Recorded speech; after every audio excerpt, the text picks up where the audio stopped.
અને મહામંથનમાં હવે બીજા મુદ્દાની ચર્ચા કરવી છે. બીજો મુદ્દો જે ભારતીયો અમેરિકામાં વસે છે તેમના માટે ખૂબ જ મહત્વપૂર્ણ છે. કારણ કે અમેરિકામાં મોટી મોટી કંપની જેમ કે એમેઝોન, મેટા અને ઓરેકલ આ જે કંપનીઓ છે એ પોતાના કર્મચારીઓની મોટા પાયે છટણી કરી રહી છે. હવે આ કંપનીઓએ કર્મચારીઓની છટણી જ્યારે કરી હોય ત્યારે તેમાં H-1B વિઝા ધારકોનો સમાવેશ થાય છે અને જેની અંદર મોટા પાયે ભારતીયોનો પણ સમાવેશ થાય છે. હવે આ વિઝા ધારકો એમના માટે મુશ્કેલી એ છે કે એમની માટે 60 દિવસનો ગ્રેસ પીરિયડ લાગુ થઈ ગયો છે અને એમાં કેટલાક સ્ટુડન્ટ્સ પણ છે. 60 દિવસનો આ ગ્રેસ પીરિયડ જે નિયમ છે એ મુજબ તમારે કામગીરી કરવી પડશે, નહીં તો તમે તમારી નોકરી પણ ગુમાવી શકો છો. જો 60 દિવસ સુધી તમે નોકરી નથી શોધતા તો તમારે ત્યાંથી દૂર જવાની ફરજ પડશે, એટલે કે તમારો દેશ નિકાલ થઈ જશે અથવા તમારે એવી કંપની શોધવી પડશે જે સ્પોન્સરશિપ માટે તૈયાર હોય. જો તમે આવું નથી કરી રહ્યા તો 60 દિવસમાં તમારે દેશ છોડવાની ફરજ પડશે. જો ઇમિગ્રન્ટ્સ 60 દિવસમાં દેશ નથી છોડતા તો પછી તેમની સામે ત્યાંની સરકાર કાનૂની કાર્યવાહી પણ કરી શકે છે. હવે બીજી તરફ જે કેટલાક ઇમિગ્રેશન વકીલો છે એ ભારતીયોને સલાહ આપી રહ્યા છે કે તેઓ પોતાના સ્ટેટસમાં બદલાવ કરી લે.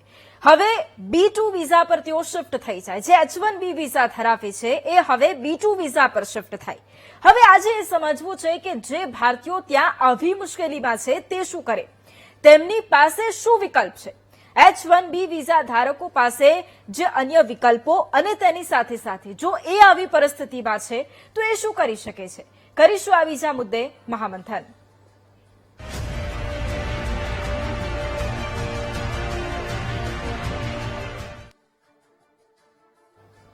અને હવે બીજા મુદ્દે ચર્ચાની શરૂઆત પણ કરવી છે, કારણ કે કેટલાય એવા ભારતીયો જે યુએસમાં વસે છે તેમની ચિંતા અત્યારે ખૂબ વધી ગઈ છે. કારણ કે 60 દિવસનો એ સમયગાળો અને જો એ નોકરી નથી શોધી શકતા તો ખૂબ મુશ્કેલી પડવાની છે. આપણી સાથે અત્યારે વિદેશી બાબતોના જાણકાર પ્રતિકભાઈ ત્રિવેદી જોડાયા છે. આપણી સાથે યુએસએના કમ્યુનિટી લીડર અનિલભાઈ બારોટ પણ જોડાયા છે અને આપણી સાથે યુએસએથી પત્રકાર નીરવ ગોવાણી પણ જોડાયા છે. સૌથી પહેલા તો આપ તમામનું સ્વાગત છે વીટીવી ન્યૂઝમાં.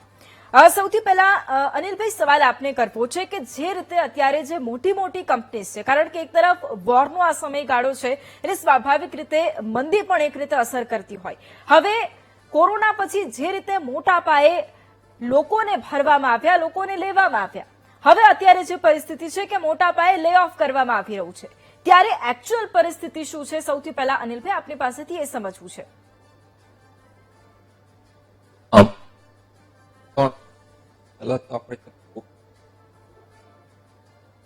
અનિલભાઈ આપનો જી વધારે આપણે ઓકે, ફરી એક વખત અનિલભાઈ પાસે જઈશું, તેમનો સંપર્ક કરીશું. નીરવભાઈ સવાલ આપને કરવો છે, આ જ સવાલ કરીશ કે એકચ્યુઅલ સ્થિતિ શું છે ત્યાં અત્યારે. શું ખરેખર મોટા પાયે છટણી કરવામાં આવી રહી છે, તો ખરેખર એ ગ્રેસ પીરિયડ આપવામાં આવી રહ્યો છે અને શું સિચ્યુએશન? પરિસ્થિતિની જે આપણે વાત કરી, મુદ્દો એ છે કે આ કોઈ નવો નિયમ નથી. જે 60 દિવસનો જે ગ્રેસ પીરિયડની જે આપણે વાત કરી એ નવો નિયમ નથી. આ નિયમ અગાઉથી જ છે. આ અગાઉ પણ પહેલા પણ આ જ નિયમ હતો કે જે H-1B વિઝા અગર તો અન્ય કોઈ વિઝા પર હોય, જે સ્ટુડન્ટ વિઝા પર હોય અને તે સ્ટુડન્ટ જયારે OPT-માં જાય અને OPT ગ્રાહ્ય કરે ને ત્યારબાદ જો એને એનો OPT પીરિયડ પૂરો થઈ જાય પણ જો એને H-1B ન થાય તો પણ એને 60 દિવસનો ગ્રેસ પીરિયડ મળે છે. આ 60 દિવસમાં તેને તેની નવી જે ઇમિગ્રેશનની પદ્ધતિ છે તે ડિક્લેર કરી દેવી પડતી હોય છે. એટલે કે આપણે જેમ કીધું તેમ કે બીજી કોઈ કંપની એને સ્પોન્સર આપી અને એનો H-1B ક્લિયર કરી દે તો અગર તો તેને બીજા કોઈ પણ ઇમિગ્રેશન સ્ટેટસમાં જવું પડતું હોય છે. હવે મુદ્દો જે અત્યારની પરિસ્થિતિનો છે, તો અત્યારે આ પરિસ્થિતિ તાત્કાલિક ઉભી થઈ છે એવું નથી. ઘણા સમયથી H-1B વિઝા હોલ્ડર ને આ મુદ્દાઓનો સામનો કરવો પડી રહ્યો છે. ઘણી બધી એવી કંપનીઓ છે, એમાં TCS જેવી મોટી કંપનીઓ પણ આવી ગઈ છે કે જે કંપનીઓની પાસે હાલ કોઈ પણ પ્રકારના પ્રોજેક્ટ નથી અને પ્રોજેક્ટ ન હોવાને કારણે જે તે H-1B વિઝા પર રાખતા જે વિઝા હોલ્ડરો છે, જે આયાતી ઇમિગ્રન્ટ છે, જે વર્કર છે, તેમને લીવ રિમૂવ કરી દેશે, એટલે કે તેમને નોકરીમાંથી રજા આપી દેશે અને 60 દિવસમાં તેમને પોતાનું સ્ટેટસ બનાવવું પડતું હોય છે. છેલ્લા ઘણા સમયથી જે રીતે વોરની પરિસ્થિતિ એની પહેલા, એટલે કે જયારે ડોનાલ્ડ ટ્રમ્પ જયારે ફરીવાર પ્રેસિડેન્ટ બનીને આવ્યા ત્યારથી જે રીતે ઇમિગ્રેશન પોલિસીમાં નવા નિયમો લાવવામાં આવી રહ્યા છે, $1 લાખ જેવા ફી ભરવાની વાત હોય, કે આ તમામ મુદ્દા ઉપર ભલે અત્યારે કોઈ ઠોસ પરિણામ ન આવ્યું હોય, પરંતુ નવા નિયમોને કારણે તેમજ જે આર્થિક મંદીને જો ઇસ્યુ ઉભો થયો છે તેને લીધે પણ ઘણી બધી એવી કંપનીઓ છે કે જે કંપનીઓ જે આ ટેકનિકલ સ્ટાફ, આઈટી પ્રોફેશનલ્સને H-1B વિઝા ઉપર લાવતા હોય છે તે તમામને હાલ લે ઓફ આપી દેતા હોય છે, એટલે કે કામમાંથી મુક્ત કરી દેતા હોય છે. આ પરિસ્થિતિનું નિર્માણ છેલ્લા ઘણા સમયથી છે. જોકે આ મુદ્દે એક મહત્વની વાત એ પણ છે કે જે ઇમિગ્રન્ટ ભારતથી અગર તો બીજા કોઈ દેશથી આવતા હોય છે, જે H-1B વિઝા પર આવતા હોય છે, તેમના પાસે 2 વખત H-1B વિઝા રિન્યુ કરવાનો સમય હોય છે, એટલે કે 6 વર્ષ સુધી તે રહેતા હોય છે. ત્યાં સુધી તેમને તેમનું પોતાનું ગ્રીન કાર્ડ ફાઇલ કરી દેવું પડતું હોય છે, જેને અહીંયા ફોર્મ 481 કહેવામાં આવે છે.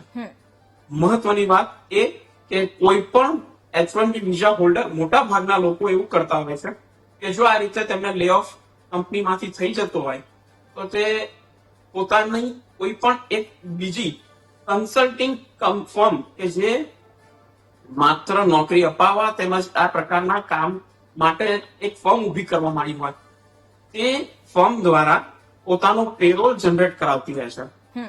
એટલા માટે જે પેરોલ જનરેટ કરાવતા રહે એટલે એમનો જે વિઝા સ્ટેટસ છે તે કન્ટિન્યુ રહેતું હોય એવું USCIS માં બતાવવામાં આવે છે.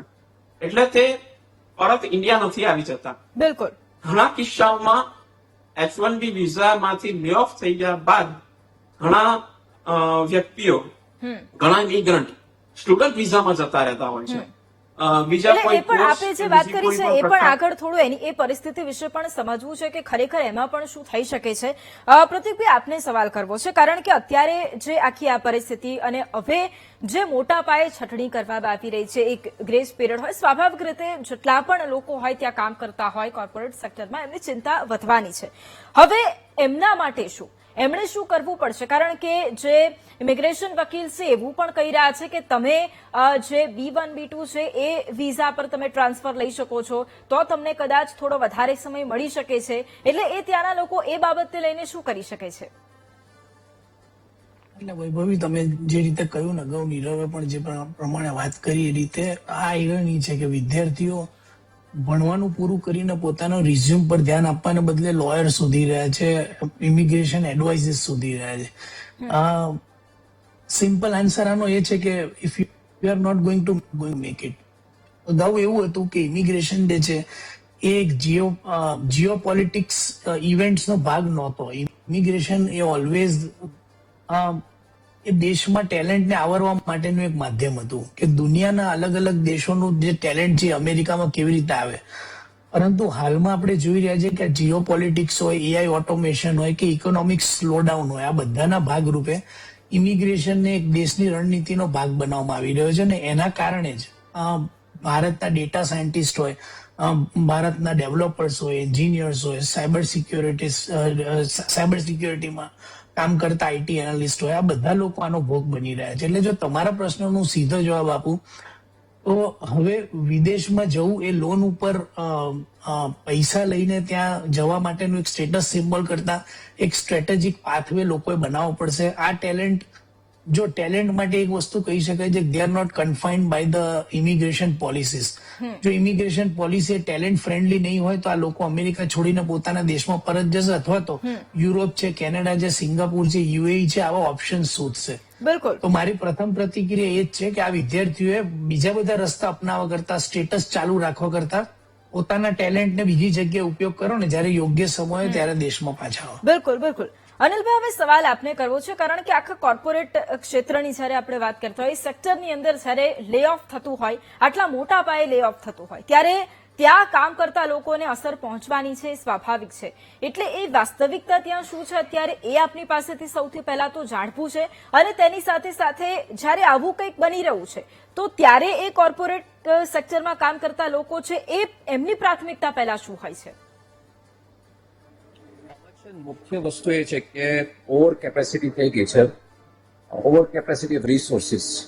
એટલે આમાં નેક્સ્ટ સ્ટેપ શું છે કે જે આપણે જે ભારતીયો લોકો છે અહીંયા દેશમાં, એ લોકોને સ્કિલ સેટ ઇન્હાન્સમેન્ટ કરવું પડશે ટુ બી મોર કમ્પેરેટિવ.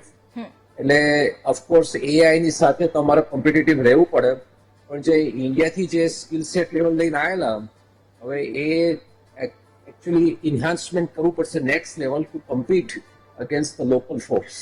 ઓફકોર્સ H1B નો ઓરિજિનલ મહાત્મા શું હતો, પર્પસ શું હતું? ટેમ્પરરી વર્કફોર્સ હતું. પણ લોંગર ટર્મ અમેરિકામાં વિઝાનો ચેન્જીસ થવા પડશે, બીકોઝ આ ટેલેન્ટ એક્સપર્ટીઝ અહીંયા રાખવા માટે એ લોકોના green card longer term stay માટે એ સરકારને વિચાર કરવો પડશે કે આ ટેલેન્ટને કેવી રીતે જાળવી રાખવી. ઓફકોર્સ એ ટેલેન્ટ ડ્રેન જતી રહી, બીજા દેશમાં જતી રહે, પાછી જતી રહે, તો ઓફકોર્સ અમેરિકાને જ હર્ટ થવાનું છે. એટલે longer term there will be a solution. But short ટર્મમાં આપણે જે સ્કિલ સેટ્સ છે, આપણો જે વિચાર છે, જે ઓલ્ટરનેટિવ મીન્સ છે, એ બધા પ્રોગ્રેસ કરવો પડશે, એ પ્રમાણે ચાલવું પડશે. પણ આઈ બિલીવ કે જાન્યુઆરી ફેબ્રુઆરીમાં આજે વોરનો એન્ડ આવી જાય અને પછી સ્મૂથ થઈ જાય તો there will be tremendous opportunity on the horizon અમેરિકામાં as we see things going forward. બિલકુલ. અને નીરુભાઈ, હવે સવાલ આપને કરવો છે, કારણ કે આપે એ તો જણાવ્યું કે કઈ રીતે લોકો છે એ પોતે બીજો સ્ટેપ લઈ રહ્યા છે. સૌથી પહેલા એમને ખ્યાલ આવે છે કે આવું કંઈક થઈ રહ્યું છે એટલે તરત જ એમની પ્રાથમિકતા ચેન્જ થઈ જાય. એટલે સૌથી પહેલા જેમ પ્રતિકભાઈએ પણ વાત કરી કે B1 B2 છે એ તરફ તેઓ વળતા હોય છે. પણ હવે કેટલાય લોકો એવા છે કે જે એ કદાચ ગંભીરતા નથી સમજી રહ્યા કે હવે એમનો જે H1B વિઝા છે એમાં જો કંઈક પ્રોબ્લેમ આવી રહી છે, એમાં જો કંઈક હવે સમસ્યા આવી રહી છે, અને એમને એ ગ્રેસ ટાઈમ મળી રહ્યો છે. હવે એ ગ્રેસ ટાઈમમાં એ કંઈ જ નથી કરી રહ્યા, કોઈ સેક્ટર સાથે તો કોન્ટેક્ટ નથી કરી રહ્યા, સ્પોન્સરશિપ નથી મેળવી રહ્યા, આ બધું જ થઈ રહ્યું છે. તો હવે તેમની સામે કાનૂની કાર્યવાહી શું થઈ શકે છે? આ મુદ્દામાં તો સીધું એ ઇલીગલ થઈ જાય છે. એટલે કે તેમનું જે લીગલ સ્ટેટસ જે છે તે પૂરું થઈ જાય છે. જે કાયદેસરની કાર્યવાહી કોઈ કંઈ પણ હોય તે ઇમિગ્રેશન ડિપાર્ટમેન્ટ એમની વિરુદ્ધ કરી શકે છે. એટલે જો એ કાંઈ પણ ન કરતા હોય, કોઈ વિઝા સ્ટેટસ ના ચેન્જ કરતા હોય, તે પોતાના દેશ પરત ના જતા હોય, અગર તો બીજા કોઈ દેશમાં, જેમ પ્રતિકભાઈએ કહ્યું કે બીજા કોઈ દેશનો પણ ઓપ્શન હોય છે, એ પણ જો એ ન સ્વીકારતા હોય અને માત્ર 60 દિવસ બાદ પણ અમેરિકામાં રહી જતા હોય છે, તો તેમનું જે સ્ટેટસ છે, જે લીગલ સ્ટેટસ તે પૂરું થઈ જાય છે. અને ત્યારબાદ તેમને જે ઇમિગ્રેશન ડિપાર્ટમેન્ટ તરફથી પડવાની જે મુશ્કેલીઓ હોય તેનો તમામ મુશ્કેલીઓનો તેમને સામનો કરવો પડી શકે તેવી પરિસ્થિતિ નિર્માણ થઈ શકે છે. રાઈટ. હવે પ્રતિકભાઈ, હવે આજ મુદ્દે સવાલ એ કે હવે જો કોઈ વ્યક્તિ ત્યાં એ H1B વિઝા પર છે, હવે એને એ વાતનો ખ્યાલ આવે છે કે એની સાથે આવું કંઈક થયું છે એટલે એની છટણી થઈ ગઈ છે, એટલે સૌથી પહેલા તો ઘણા લોકોના મનમાં એ પ્રશ્ન હશે કે મારો એ 60 દિવસનો ગ્રેસ પીરિયડ છે ક્યાંથી ચાલુ થશે? જે દિવસે મને કંપની તરફથી એ કહેવામાં આવે છે કે હવે તમે અહીંના એમ્પ્લોય નથી ત્યારથી, કે પછી એમની સેલરી આવી જાય એના પછી ગ્રેસ પીરિયડ ચાલુ થશે? એટલે એ પણ એક સ્પષ્ટતા. અને એની સાથે જો કોઈ વ્યક્તિ B1 B2 પર ટ્રાન્સફર કરાવવા ઈચ્છતું હોય તો એમાં નોટરી કરાવવી પડે છે, શું કરાવવી પડે છે, એના વિશે પણ થોડી સ્પષ્ટતા. એટલે આ થોડી ટેકનિકલ બાબત છે. એટલે હું તમારા માધ્યમથી વિદ્યાર્થીઓને કે આવી રીતે આ સ્ટેટસમાં આવેલા ઇમિગ્રન્ટ્સને પણ એવું કહેવા માંગીશ કે આમાં જે લાયસન્સ ઇમિગ્રેશન લોયર છે એમની સલાહ ઉપર વધારે આધાર રાખે. કયું સ્ટેટસ ક્યારથી શરૂ કરવું, B1 B2 માં કન્વર્ટ કરવા માટે કયા ડોક્યુમેન્ટ્સ ભેગા કરવા, એના માટે હું તમારા માધ્યમથી એમને સલાહ આપું એના કરતા કોઈ ઇમિગ્રેશન લોયરો એની પાસે જઈને આની સલાહ લે. પણ હું એક એકેડેમિશિયન તરીકે એટલી સલાહ આપી શકું કે સક્સેસનો અર્થ માત્ર ફોરેન સ્ટડી હવે નથી રહ્યો. અમેરિકામાં રહેલી દરેક કંપનીઓ પણ હવે વ્યક્તિઓમાં પ્રોબ્લેમ સોલ્વિંગ સ્કિલ શોધી રહી છે. એઆઈ રેડીનેસ તમારામાં કેટલી છે? માત્ર એવું વિચારવા કરતા કે એઆઈ અમારી જોબ લઈ લેશે, એઆઈ ને લીધે અમારી ડિમાન્ડ ઓછી છે, એવું વિચારવા કરતા થોડો એડેપ્ટિવ નેચર રાખે થોડું સ્ટ્રેટેજાઇઝ કરે અને જેવું નીરવજીએ કીધું એ પ્રમાણે બધી સલાહોને ધ્યાનમાં રાખીને સ્ટ્રેટેજિકલી ઘણા લીગલ વેઝ હોય છે જેનાથી તમે આ દેશમાં પોતાનું સ્ટેટસ મેન્ટેન રાખો છો. અને આ ડેવલપ કન્ટ્રીની ખૂબસૂરતી એ છે કે અહીંયા દરેક વસ્તુઓ માટેના સ્ટાન્ડર્ડ પાથવેઝ છે. જો તમે પાથવેથી ક્યાંય પણ ડેવિએટ કરશો તો you will end up losing your status. બિલકુલ. અનિલભાઈ, છેલ્લે હવે આપને સવાલ કે જેટલા પણ વ્યક્તિઓ છે કે જેમની સાથે અત્યારે એમની છટણી થઈ હોય અને આપણે જેમ વાત કરીએ એમ કે આગામી સમયની અંદર ઓપોર્ચ્યુનિટીઝ આવશે એમની માટે, પણ એ પહેલા જે અત્યારનો સમયગાળો છે એમના માટે ખૂબ અઘરો સમયગાળો છે, એમાં અત્યારે એ હિંમત ન હારે અને જે સૌથી પહેલા તો સ્ટેપ લેવાની જરૂર છે એ પગલાં લેવાનું ચાલુ કરી દે, માટે શું સલાહ આપશો? એમાં ઓફકોર્સ પુરુષ પ્રયત્ન તો કરવો જ પડશે, બીજી નોકરી શોધવા માટે, બીજા બધા ઓલ્ટરનેટિવ શોધવા માટે. પણ જેમ આગળ જે વાત કરી એ પ્રમાણે જે કાયદાસરથી જે થતું હોય એ જ કરજો. કાયદા બહારની વસ્તુ કરશો તો પછી એમાં મુશ્કેલી બહુ જ આવશે. અત્યારની સરકાર બહુ ટફ છે ઇમિગ્રેશન ઉપર. ઓફકોર્સ ઓપોર્ચ્યુનિટીઝ અમેરિકામાં છે, ઇન્ડિયામાં છે. ઇન્ડિવિજ્યુઅલ ઉપર આધાર છે કે કેવી રીતે એના પ્રોગ્રેસ કરો, એનું માઇન્ડસેટ કેવું છે, એનું પોઝિટિવ નેચર કેવી રીતે લેવો. પણ આગળ જે વાત કરી એ બહુ અગત્યની વાત કરી કે જે ઇન્ડિયાથી લોકો આવતા હોય ને એવું લાગતું હોય કે અમેરિકામાં લાડવા બહુ સરસ છે, એવું નથી. હવે ઇન્ડિયામાં એટલી જ ઓપોર્ચ્યુનિટી છે, તમારે મહેનત એટલી જ કરવી પડશે. એટલે બધું ઇક્વલાઇઝેશન થવા માંડ્યું છે બધી જગ્યાએ ગ્લોબલ ઇકોનોમીમાં. એટલે એ બધું વિચારીને પછી આગળ પગલાં લેવાના કે અમેરિકા આવું, કેવી રીતે આવું, લોંગર ટર્મ માટે એ બધા નિર્ણય લેતા આપણે ઘણો ડેટા ને બધું વિચારવું પડે કે બધું જંપલાવું નહીં. ઓફકોર્સ H1B ની જે ઓરિજિનલ ઇન્ટેન્શન હતું it was a temporary work permit, it was not a permanent work permit. હવે કાયદા બધા બદલતા ઘણી વાર લાગશે, it's not going to happen overnight. એટલે આ બધી વસ્તુમાં વિચારીને તમે સગા સંબંધીઓ નિર્ણય લો કે હવે અમેરિકા આવું, કેવી રીતે આવું, એ અગત્યનું છે. બિલકુલ બિલકુલ. એટલે હવેનો જે સમયગાળો કે જ્યાં એક વખત વિચાર વિમર્શ કરવાની જરૂર અને એના પછી કોઈ સ્ટેપ લેવાની જરૂર છે. આપ તમામ અમારી સાથે આ ચર્ચામાં જોડાયા, આપ તમામનો ધન્યવાદ. અને આ સાથે મહામંથનમાં હાલ બસ આટલું જ. રજા આપશો. નમસ્કાર.